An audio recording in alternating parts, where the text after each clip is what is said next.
Chapter 19.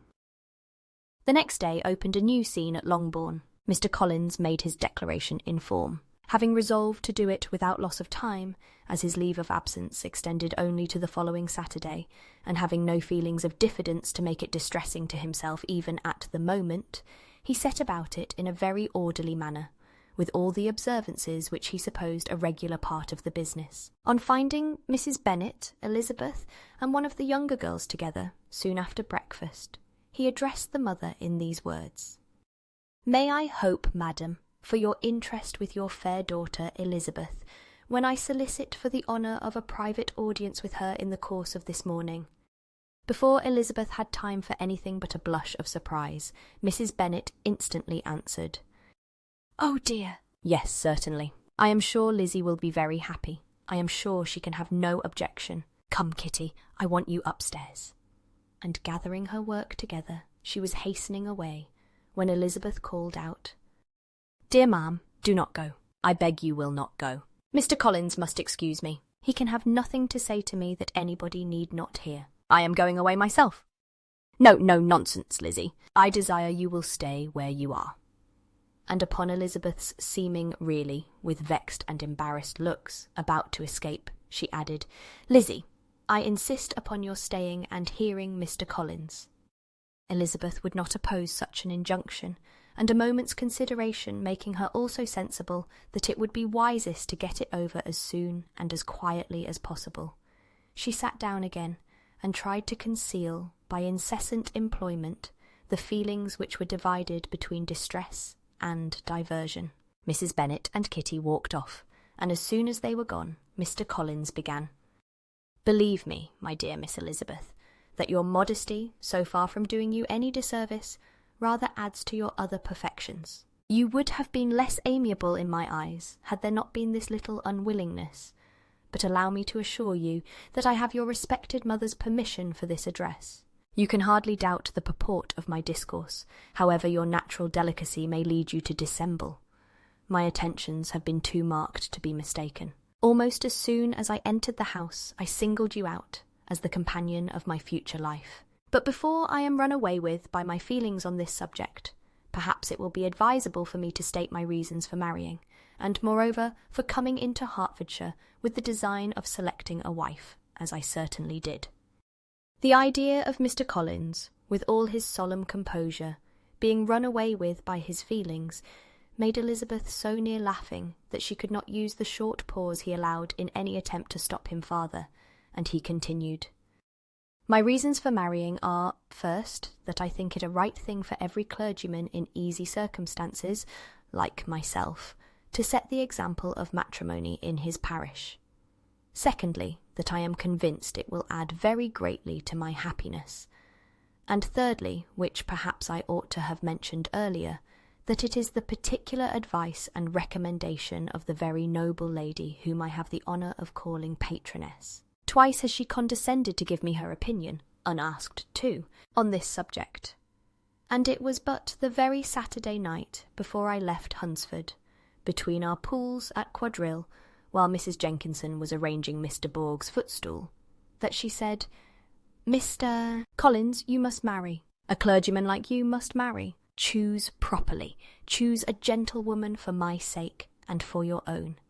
Let her be an active, useful sort of person, not brought up high, but able to make a small income go a good way.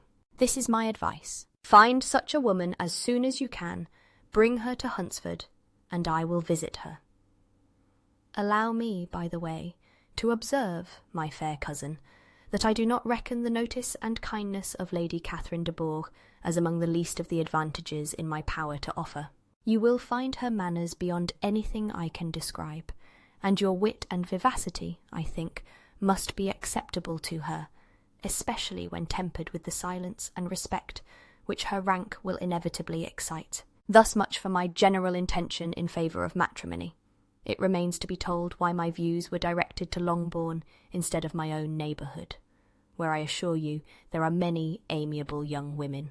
But the fact is, that being, as I am, to inherit this estate after the death of your honoured father, who, however, may live many years longer, I could not satisfy myself without resolving to choose a wife from among his daughters, that the loss to them might be as little as possible when the melancholy event takes place, which, however, as I have already said, may not be for several years. This has been my motive, my fair cousin, and I flatter myself it will not sink me in your esteem. And now nothing remains for me but to assure you in the most animated language of the violence of my affection. To fortune I am perfectly indifferent, and shall make no demand of that nature on your father, since I am well aware that it could not be complied with, and that £1,000 in the 4%, which will not be yours till after your mother's decease, is all that you may ever be entitled to. On that head, therefore, I shall be uniformly silent, and you may assure yourself that no ungenerous reproach shall ever pass my lips when we are married." It was absolutely necessary to interrupt him now. "You are too hasty, sir," she cried. "You forget that I have made no answer. Let me do it without further loss of time. Accept my thanks for the compliment you are paying me. I am very sensible of the honour of your proposals, but it is impossible for me to do otherwise than decline them." "I am not now to learn," replied Mr. Collins, with a formal wave of the hand, "that it is usual with young ladies to reject the addresses of the man whom they secretly mean to accept when he first applies for their favour, and that sometimes the refusal is repeated a second or even a third time.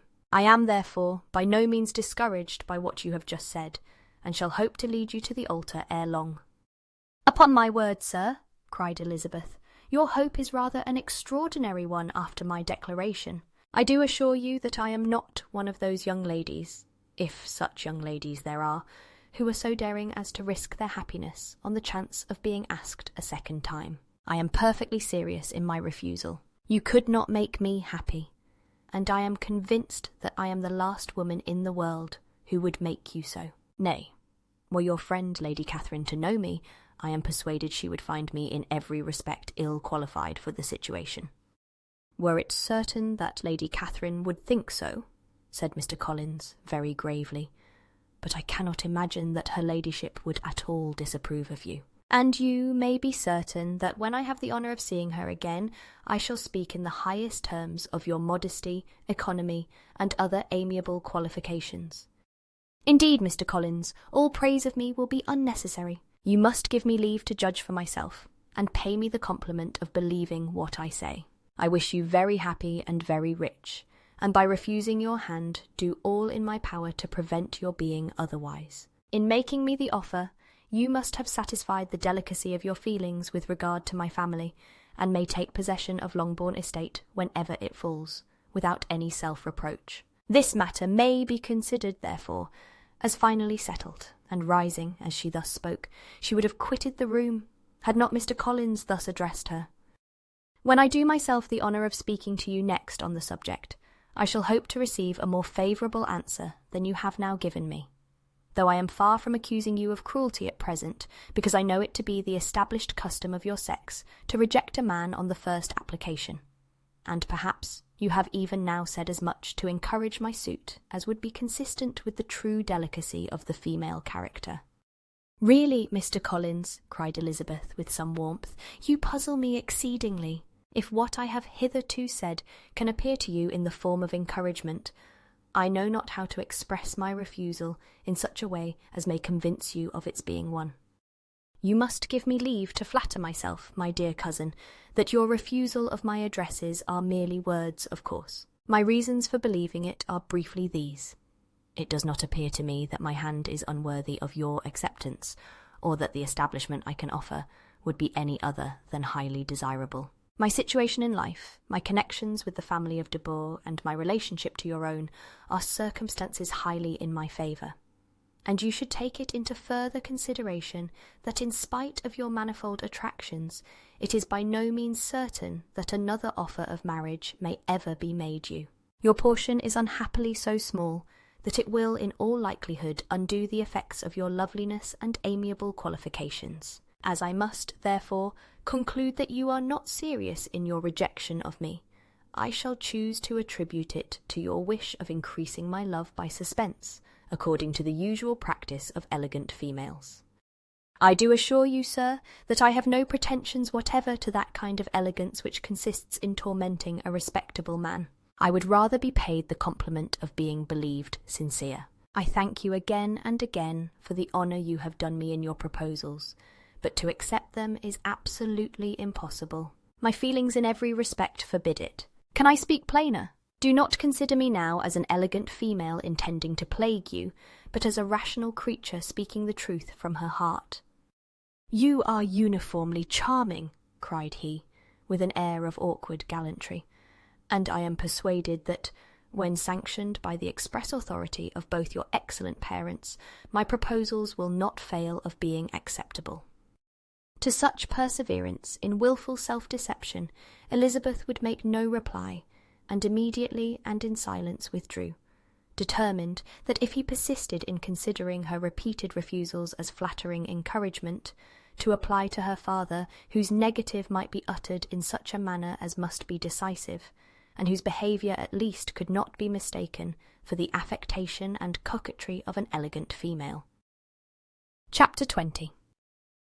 Mr. Collins was not left long to the silent contemplation of his successful love, for Mrs. Bennet, having dawdled about in the vestibule to watch for the end of the conference, no sooner saw Elizabeth open the door and with quick step pass her towards the staircase than she entered the breakfast-room, and congratulated both him and herself in warm terms on the happy prospect of their nearer connection. Mr. Collins received and returned these felicitations with equal pleasure, and then proceeded to relate the particulars of their interview, with the result of which he trusted he had every reason to be satisfied, since the refusal which his cousin had steadfastly given him would naturally flow from her bashful modesty and the genuine delicacy of her character.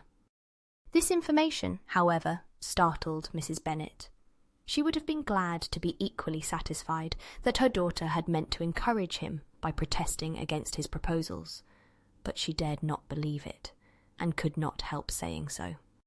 "But depend upon it, Mr. Collins," she added, "that Lizzie shall be brought to reason. I will speak to her about it myself directly. She is a very headstrong, foolish girl, and does not know her own interest, but I will make her know it."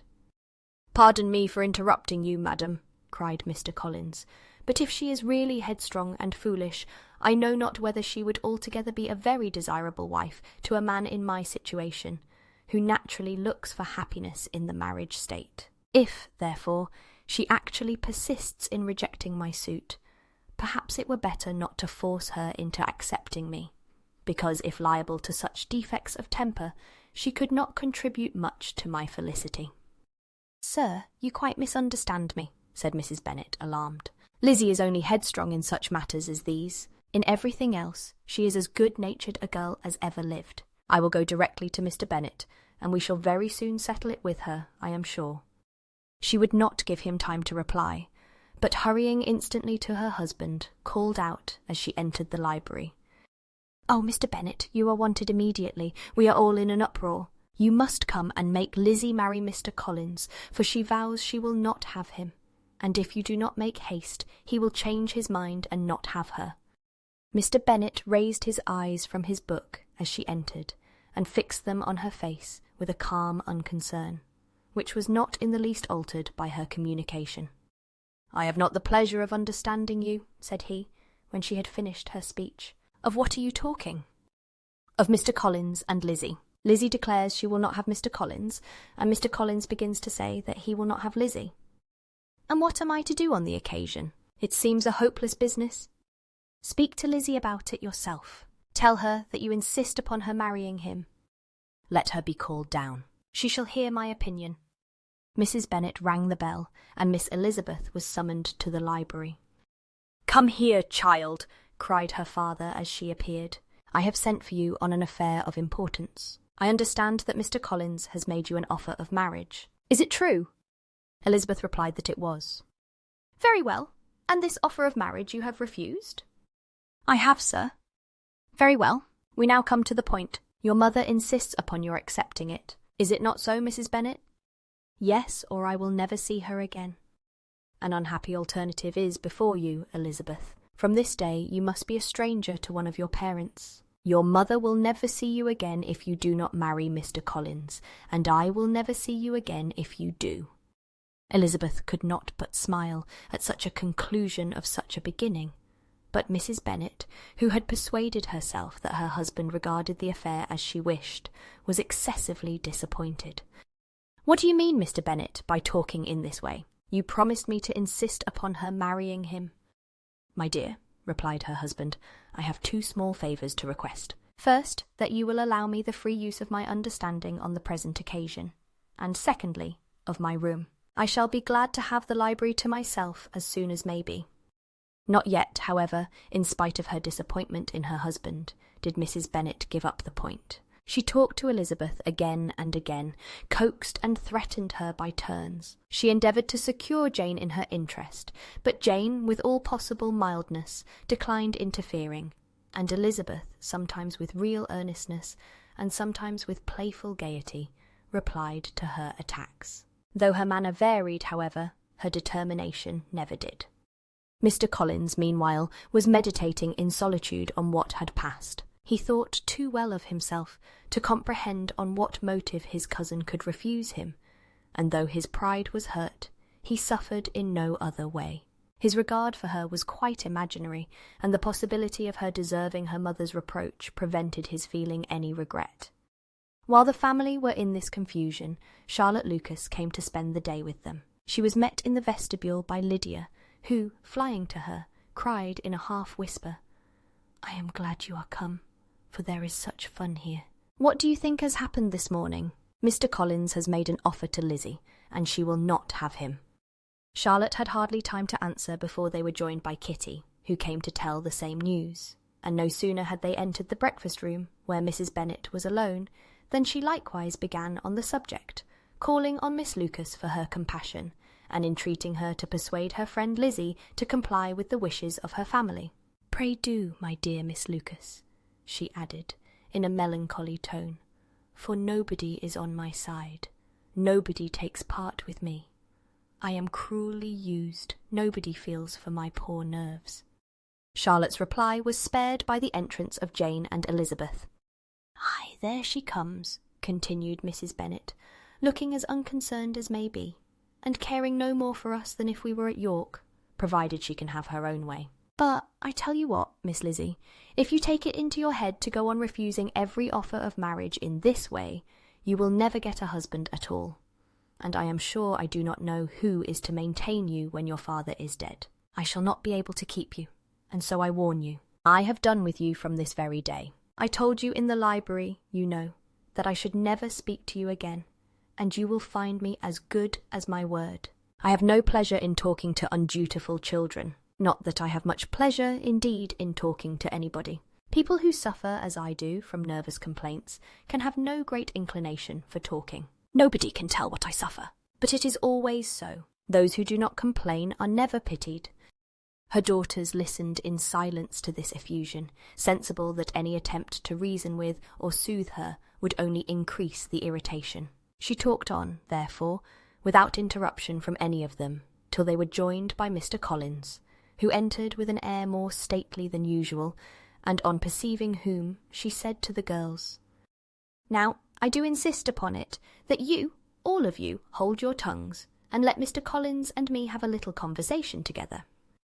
Elizabeth passed quietly out of the room. Jane and Kitty followed, but Lydia stood her ground, determined to hear all she could, and Charlotte detained first by the civility of Mr. Collins, whose inquiries after herself and all her family were very minute, and then by a little curiosity, satisfied herself with walking to the window and pretending not to hear. In a doleful voice, Mrs. Bennet thus began the projected conversation. "Oh, Mr. Collins!" "My dear madam," replied he, "let us be for ever silent on this point. Far be it from me," he presently continued, in a voice that marked his displeasure, "to resent the behaviour of your daughter. Resignation to inevitable evils is the duty of us all, the peculiar duty of a young man who has been so fortunate as I have been in early preferment, and I trust I am resigned, perhaps not the less so from feeling a doubt of my positive happiness, had my fair cousin honoured me with her hand.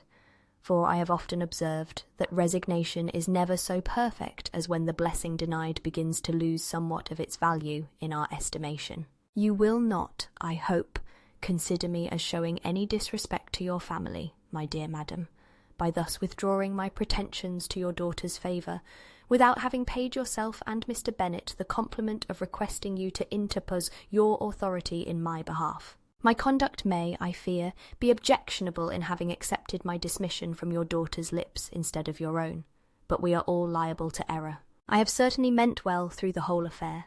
My object has been to secure an amiable companion for myself, with due consideration for the advantage of all your family, and if my manner has been at all reprehensible, I here beg leave to apologise. Chapter 21. The discussion of Mr. Collins's offer was now nearly at an end, and Elizabeth had only to suffer from the uncomfortable feelings necessarily attending it, and occasionally from some peevish allusion of her mother. As for the gentleman himself, his feelings were chiefly expressed, not by embarrassment or dejection, or by trying to avoid her, but by stiffness of manner and resentful silence. He scarcely ever spoke to her, and the assiduous attentions which he had been so sensible of himself were transferred for the rest of the day to Miss Lucas, whose civility in listening to him was a seasonable relief to them all, and especially to her friend.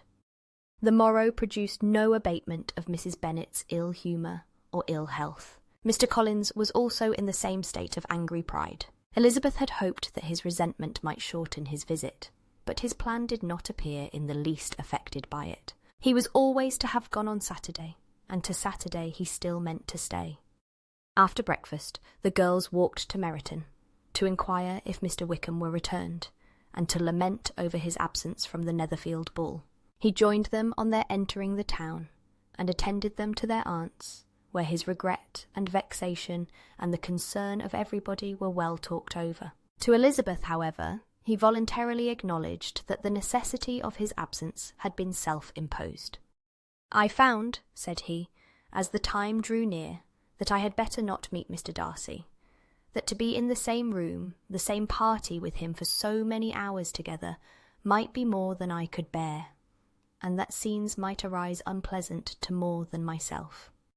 She highly approved his forbearance, and they had leisure for a full discussion of it, and for all the commendations which they civilly bestowed on each other, as Wickham and another officer walked back with them to Longbourn, and during the walk he particularly attended to her. His accompanying them was a double advantage. She felt all the compliment it offered to herself, and it was most acceptable as an occasion of introducing him to her father and mother. Soon after their return, a letter was delivered to Miss Bennet. It came from Netherfield, and was opened immediately. The envelope contained a sheet of elegant, little, hot-pressed paper, well covered with a lady's fair, flowing hand, and Elizabeth saw her sister's countenance change as she read it, and saw her dwelling intently on some particular passages. Jane recollected herself soon, and putting the letter away, tried to join, with her usual cheerfulness, in the general conversation, but Elizabeth felt an anxiety on the subject which drew off her attention even from Wickham, and no sooner had he and his companion taken leave than a glance from Jane invited her to follow her upstairs. When they had gained their own room, Jane, taking out her letter, said, "This is from Caroline Bingley. What it contains has surprised me a good deal. The whole party have left Netherfield by this time, and are on their way to town, and without any intention of coming back again. You shall hear what she says."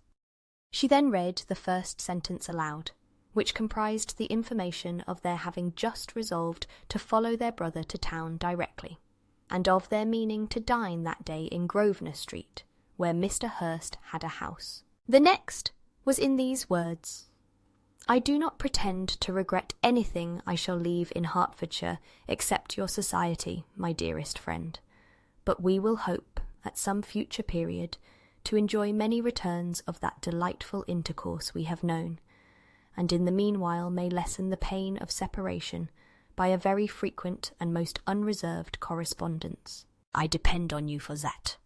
To these high-flown expressions Elizabeth listened with all the insensibility of distrust, and though the suddenness of their removal surprised her, she saw nothing in it really to lament. it was not to be supposed that their absence from Netherfield would prevent Mr. Bingley's being there, and as to the loss of their society, she was persuaded that Jane must soon cease to regard it in the enjoyment of his. "It is unlucky," said she, after a short pause, "that you should not be able to see your friends before they leave the country. But may we not hope that the period of future happiness, to which Miss Bingley looks forward, may arrive earlier than she is aware, and that the delightful intercourse you have known as friends will be renewed with yet greater satisfaction as sisters. Mr. Bingley will not be detained in London by them. Caroline decidedly says that none of the party will return into Hertfordshire this winter. I will read it to you. When my brother left us yesterday, he imagined that the business which took him to London might be concluded in 3 or 4 days. But as we are certain it cannot be so, and at the same time convinced that when Charles gets to town he will be in no hurry to leave it again, we have determined on following him thither, that he may not be obliged to spend his vacant hours in a comfortless hotel. Many of my acquaintance are already there for the winter. I wish I could hear that you, my dearest friend, had any intention of making one in the crowd, but of that I despair. I sincerely hope your Christmas in Hertfordshire may abound in the gaieties which that season generally brings, and that your beaux will be so numerous as to prevent your feeling the loss of the 3 of whom we shall deprive you. It is evident by this, added Jane, that he comes back no more this winter. It is only evident that Miss Bingley does not mean he should.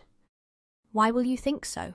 It must be his own doing. He is his own master. But you do not know all. I will read you the passage which particularly hurts me. I will have no reserves from you. Mr. Darcy is impatient to see his sister, and to confess the truth, we are scarcely less eager to meet her again. I really do not think Georgiana Darcy has her equal for beauty, elegance, and accomplishments, and the affection she inspires in Louisa and myself is heightened into something still more interesting from the hope we dare to entertain of her being hereafter our sister. I do not know whether I ever before mentioned to you my feelings on this subject, but I will not leave the country without confiding them, and I trust you will not esteem them unreasonable. My brother admires her greatly already. He will have frequent opportunity now of seeing her on the most intimate footing. Her relations all wish the connection as much as his own, and a sister's partiality is not misleading me, I think, when I call Charles most capable of engaging any woman's heart. With all these circumstances to favour an attachment, and nothing to prevent it, am I wrong, my dearest Jane, in indulging the hope of an event which will secure the happiness of so many?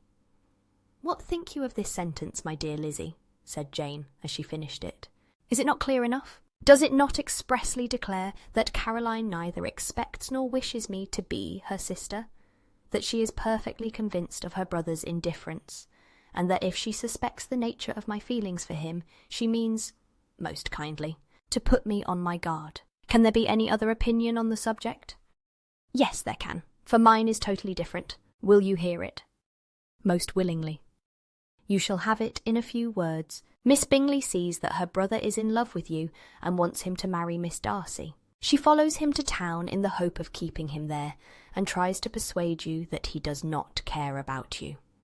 Jane shook her head. Indeed, Jane, you ought to believe me. No one who has ever seen you together can doubt his affection. Miss Bingley, I am sure, cannot. She is not such a simpleton. Could she have seen half as much love in Mr. Darcy for herself, she would have ordered her wedding clothes. But the case is this. We are not rich enough or grand enough for them, and she is the more anxious to get Miss Darcy for her brother, from the notion that when there has been one intermarriage, she may have less trouble in achieving a second, in which there is certainly some ingenuity, and I dare say it would succeed if Mr. Bourg were out of the way. But, my dearest Jane, you cannot seriously imagine that, because Miss Bingley tells you her brother greatly admires Miss Darcy, he is in the smallest degree less sensible of your merit than when he took leave of you on Tuesday, or that it will be in her power to persuade him that instead of being in love with you, he is very much in love with her friend. If we thought alike of Miss Bingley, replied Jane, your representation of all this might make me quite easy, but I know the foundation is unjust. Caroline is incapable of wilfully deceiving anyone, and all that I can hope in this case is that she is deceived herself. That is right. You could not have started a more happy idea, since you will not take comfort in mine.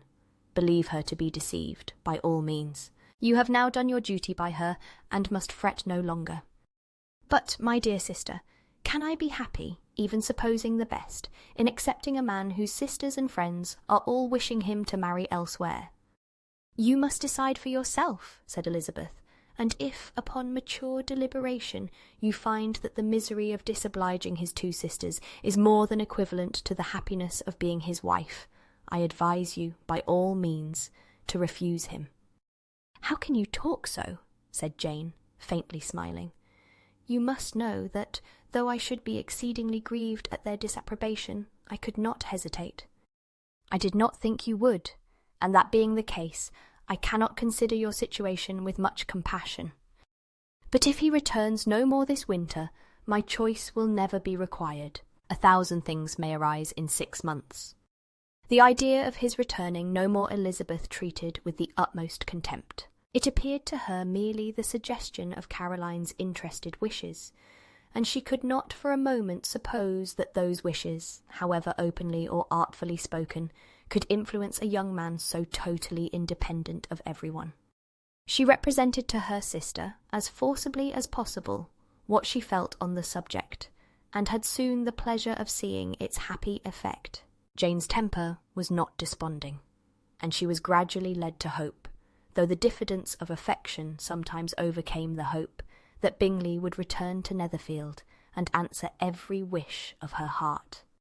They agreed that Mrs. Bennet should only hear of the departure of the family, without being alarmed on the score of the gentleman's conduct. But even this partial communication gave her a great deal of concern, and she bewailed it as exceedingly unlucky that the ladies should happen to go away just as they were all getting so intimate together. After lamenting it, however, at some length, she had the consolation of thinking that Mr. Bingley would be soon down again, and soon dining at Longbourn. And the conclusion of all was the comfortable declaration that though he had been invited only to a family dinner, she would take care to have 2 full courses.